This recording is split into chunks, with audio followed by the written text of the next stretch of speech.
Eu vou abrir aqui o meu pronunciamento, deixando claro que o meu partido, PSB, pensa o contrário de mim. Mas o raro, ético presidente nacional do PSB, conhecido Carlos Siqueira, disse a mim que eu teria liberdade no partido, além de me colocar como líder da bancada do PSB nesse Senado. Então, se sou livre, tenho o direito de pensar diferente do meu partido. Acho que a crise na Venezuela alcançou o seu limite. Agora já está insuportável. E eu imagino que em breve teremos uma solução, certamente com a queda do nefasto, do ditador Maduro. Não é possível que a população da Venezuela continue admitindo apoiar essa ditadura. Nós sabemos que há um conflito, que há disputas, que há aqueles que ainda são iludidos pelo ditador, que deve ser também um encantador de serpentes. Mas imagino que toda essa pressão que vem de fora dos países democráticos certamente terá grande poder de influir, e nós esperamos que a solução esteja próxima. É evidente que o sofrimento do povo da Venezuela nos leva a ser solidários. Somos solidários. Temos o dever de combater qualquer tipo de regime ditatorial. E esta Venezuela, sem sombra de dúvidas, não há evidentemente ninguém com lucidez e isenção que não considere uma ditadura. O fim desta ditadura certamente será uma redenção para o povo da Venezuela e seguramente vai trazer tranquilidade para todo o continente. Lamento discordar do que pensa a maioria de meu partido, que eu tanto respeito pela história dele neste país. Brasileiros, brasileiras, meus únicos patrões, hoje, segunda-feira, 25 de fevereiro de 2019, amigo e exemplo do Distrito Federal, senador Isalci Lucas, que mais uma vez preside essa sessão de segunda-feira, delegada Soraya, que é um exemplo dessa casa, senadora, senador Álvaro Dias, que também estava ali com a gente no cafezinho, e com certeza daqui a pouco chega o senador Paulo Paim, não, presidente Isalci? Não. Antes de mais nada, a gente tem que saber na vida dar valor a quem tem valor. E em nome do estado de Goiás, a quem tem uma gratidão eterna, eu gostaria de registrar aqui um agradecimento em ata nesta casa, no Senado, ao veículo digital com mais de 500 mil de seguidores, que é o MBL, Movimento Brasil Livre, que veio a meu gabinete 16, fez uma entrevista muito respeitosa, os 3 jornalistas saíram de lá rindo. Posteriormente, houve uma postagem neste Twitter que não correspondia com a verdade, bastava checar na própria Receita Federal, como quem quiser ver lá, se consta algo a meu respeito. O meu único patrimônio é o meu CPF. Então, eu agradeço a direção, a um deputado federal aqui, ao Renan, enfim, a toda a direção deste veículo digital MBL, de enorme alcance nacional, a toda a redação, por terem retirado esta postagem que não corresponde com a verdade, e não só eu, como meus advogados, estão à disposição para o esclarecimento do fato. Presidente, eu não sei se o senador Álvaro Dias, quando fizer uso da palavra, pela experiência dele, por tudo que ele representa na história desse Senado, não sei se a senadora Soraya pensa o mesmo, e se o próprio presidente pensa, pois aqui sou um humilde aprendiz de todos os senhores e as senhoras, mas tenho visto que a Câmara está pautando este Senado. Não sei se o presidente Davi Alcolumbre está prestando atenção neste fato que para mim é inquestionável e que as ruas estão falando. Neste final de semana ouvi de muita gente esclarecida, de brilhantes jornalistas, Cajuru, a Câmara está pautando o Senado. O Senado não pode permitir. Eu vou abrir aqui o meu pronunciamento, deixando claro que o meu partido, PSD, pensa o contrário de mim. Mas o raro, ético presidente nacional do PSB, conhecido Carlos Siqueira, disse a mim que eu teria liberdade no partido, além de me colocar como líder da bancada do PSB nesse Senado. Então, se sou livre, tenho o direito de pensar diferente do meu partido. Acho que a crise na Venezuela alcançou o seu limite. Agora já está insuportável. E eu imagino que em breve teremos uma solução, certamente com a queda do nefasto, do ditador Maduro. Não é possível que a população da Venezuela continue admitindo apoiar essa ditadura. Nós sabemos que há um conflito, que há disputas, que há aqueles que ainda são iludidos pelo ditador, que deve ser também um encantador de serpentes. Mas imagino que toda essa pressão que vem de fora dos países democráticos certamente terá grande poder de influir e nós esperamos que a solução esteja próxima. É evidente que o sofrimento do povo da Venezuela nos leva a ser solidários. Somos solidários. Temos o dever de combater qualquer tipo de regime ditatorial. E esta Venezuela, sem sombra de dúvidas, não há evidentemente ninguém com lucidez e isenção que não considere uma ditadura. O fim desta ditadura certamente será uma redenção para o povo da Venezuela e seguramente vai trazer tranquilidade para todo o continente. Lamento discordar do que pensa a maioria de meu partido, que eu tanto respeito pela história dele neste país. Seguindo, presidente, me permita voltar ao tema reforma da Previdência, senador Álvaro Dias, senadora Soraya. A medida de conscientização, senhoras e senhores brasileiros, nossos únicos patrões, de todos os trabalhadores e trabalhadoras no Brasil, sofre a clara ameaça eminente e uma ameaça eminente de retirada, na verdade, de direitos previdenciários e de supressão ao direito da aposentadoria digna representada pela nova Previdência, ou seja, pelo projeto de contra-reforma apresentado no último dia 20 de fevereiro de 2019 pelo governo Bolsonaro. O projeto é bastante amplo no seu desmonte e afeta tanto o regime geral de previdência social, o que é aquele regime gerido pelo INSS, que engloba a todos os trabalhadores da iniciativa privada, urbanos e rurais, quanto o regime próprio dos servidores públicos.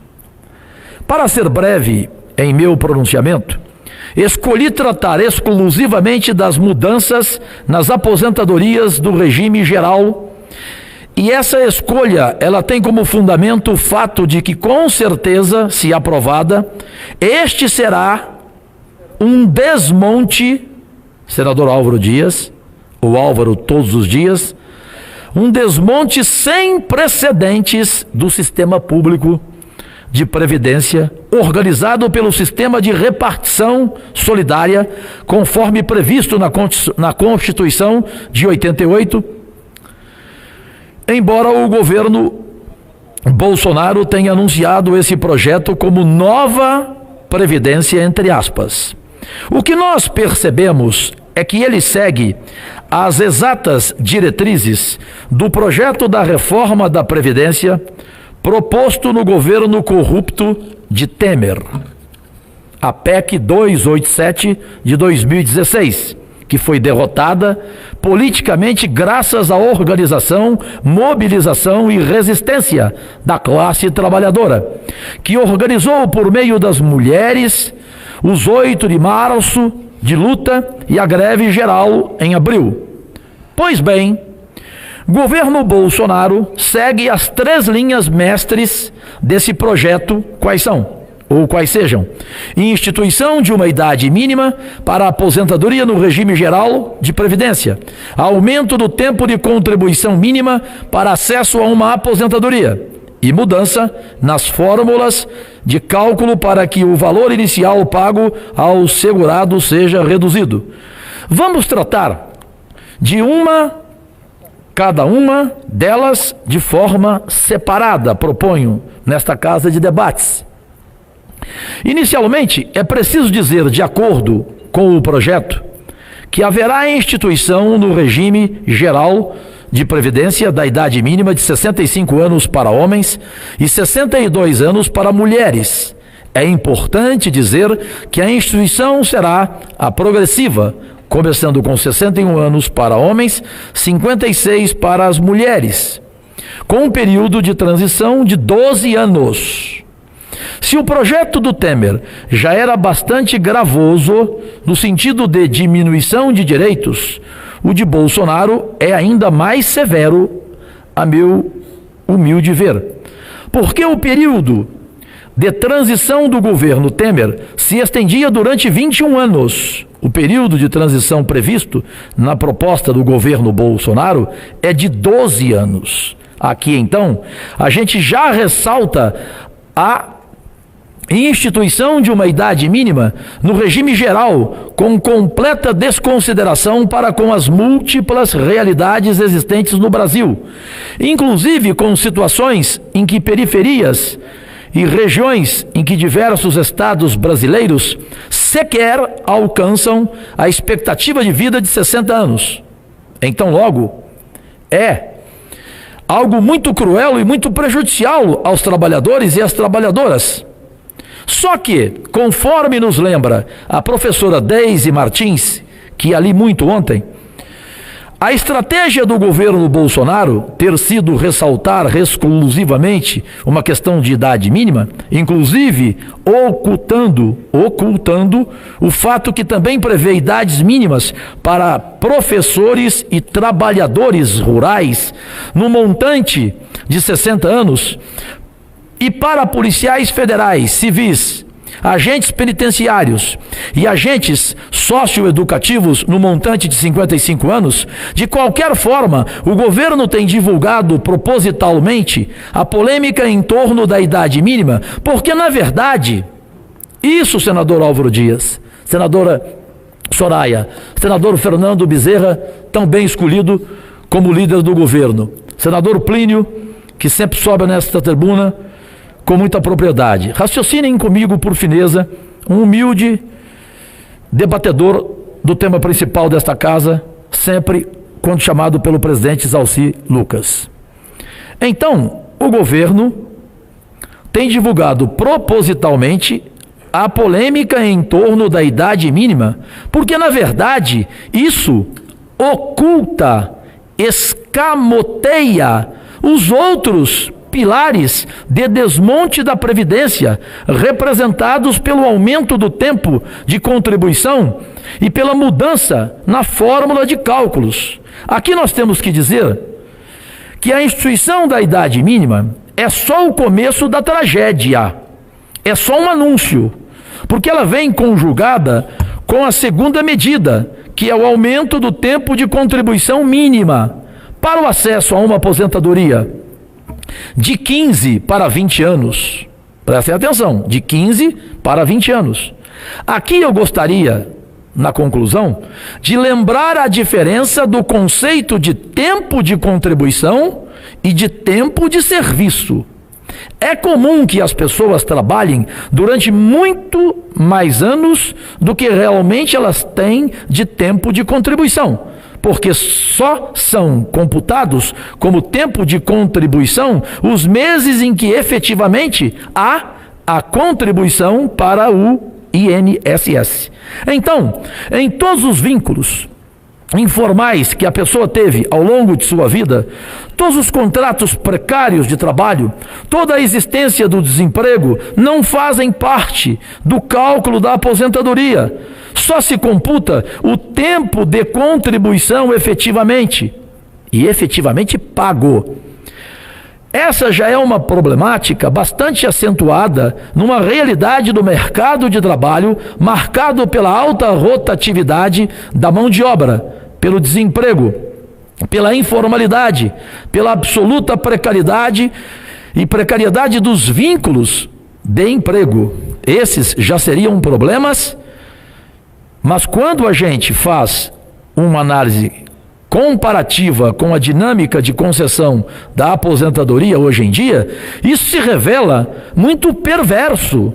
Hoje, a principal modalidade de aposentadoria dos trabalhadores, a aposentadoria por idade, que prevê o tempo mínimo de contribuição de 15 anos pela proposta do governo Bolsonaro, vai, na verdade, aumentar em 5 anos esse tempo mínimo.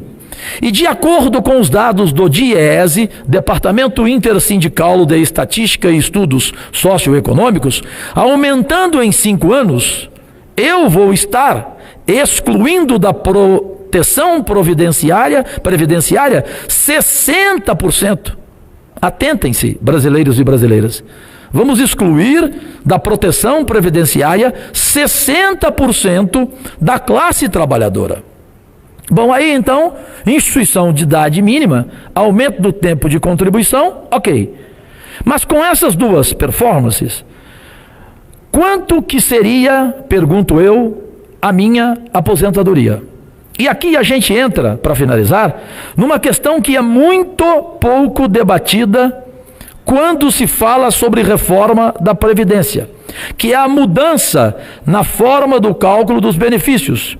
Hoje em dia, para voltar no nosso exemplo da aposentadoria por idade, que é a aposentadoria da ampla classe trabalhadora deste país, com 60 e 65 anos de idade, para os trabalhadores urbanos, tempo de contribuição de 15 anos, se tem acesso a uma aposentadoria que corresponde a 85% do meu salário de benefício.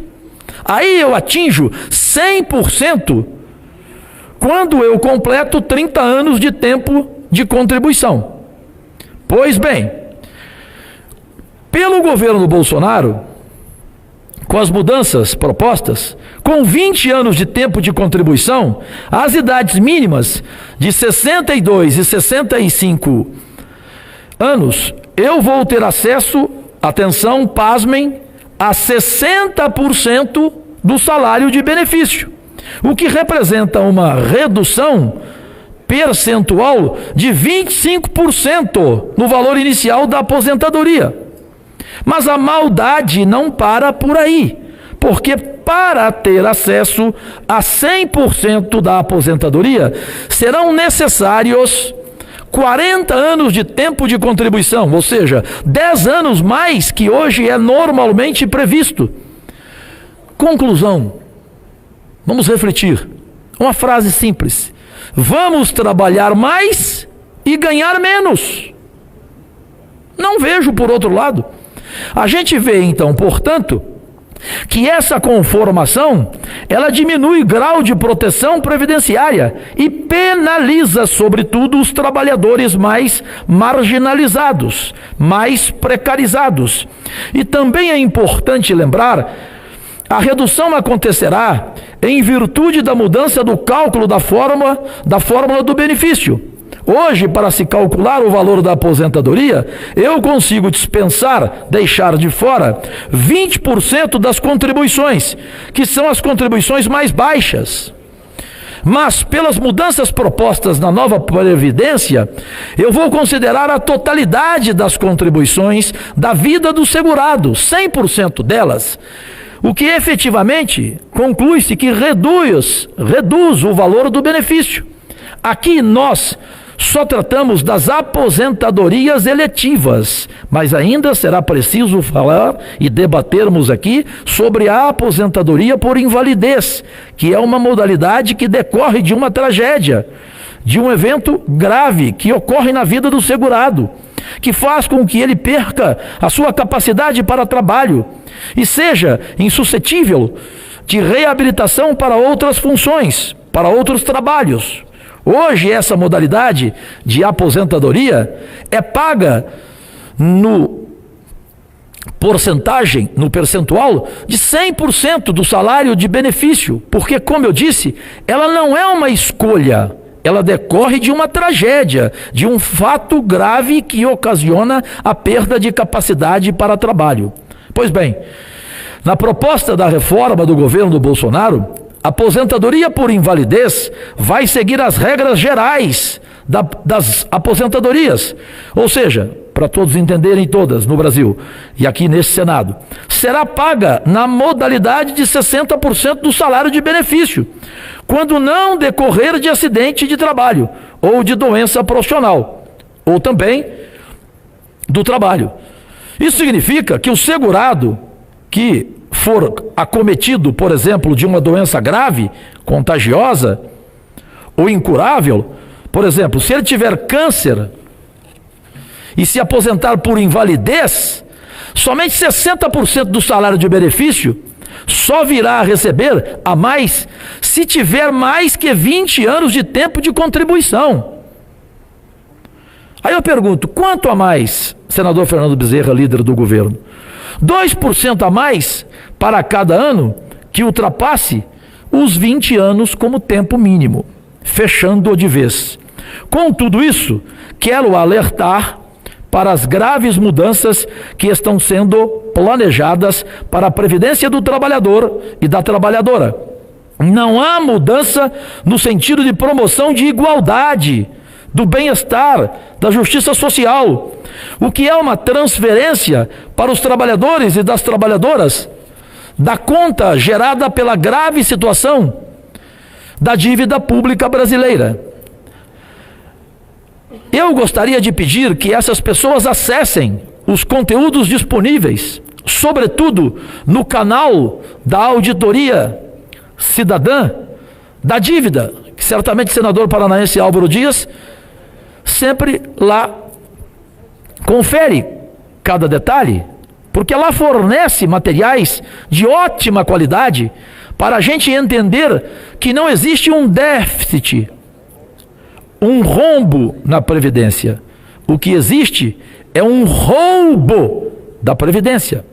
É utilizando a fala do governo que vai economizar R$1 trilhão em 10 anos com a reforma. Perguntamos, economizar, senador Plínio, economizar para quem? É a pergunta que faço de forma respeitosa. Sobretudo, economizar em cima da vida de quem? Estou perguntando com ponto de interrogação. Os trabalhadores e trabalhadoras não devem pagar uma conta e uma dívida que não produziram e não nos beneficiarão em nada. Por isso eu peço que tomem consciência e que principalmente nós nos informemos sobre o projeto da reforma da Previdência, nos debruçamos sobre ele, sobre a retirada de direitos, essa violação da Constituição de 88. A minha quase cegueira, ela é visual, presidente Isalci Lucas, conforme é de seu conhecimento e da maioria dessa casa. Jamais será cerebral. O jornalista econômico, que é um dos melhores e mais importantes do país, escreveu um artigo ontem na Folha de São Paulo que o Brasil todo deveria ler. O título é Luta Feia pelos Restos do País. O Brasil está numa situação de optar entre a guerra pelos fundos públicos e o suicídio. Está na Folha de São Paulo de ontem. Eu assim concluo e peço aqui apenas que se registre também,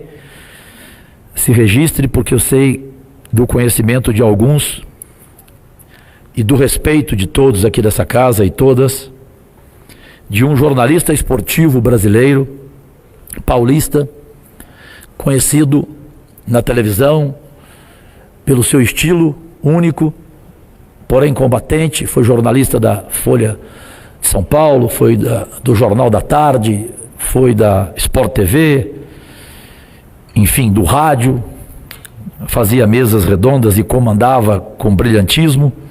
Já foi meu adversário, porém depois, na cantina italiana Família Mantini, lá em São Paulo, fizemos as pazes e voltamos a ter a mesma amizade de 25 anos atrás. Faleceu hoje em São Paulo e ofereço aqui este meu pronunciamento à sua história belíssima e principalmente à sua família, que tem o conforto de Deus, pois Deus já está à sua espera. Trata-se de Roberto Avalone, que cedo ainda, porque tinha muito a trabalhar, nos deixou, infelizmente. Agradecidíssimo, presidente, pela compreensão do tempo.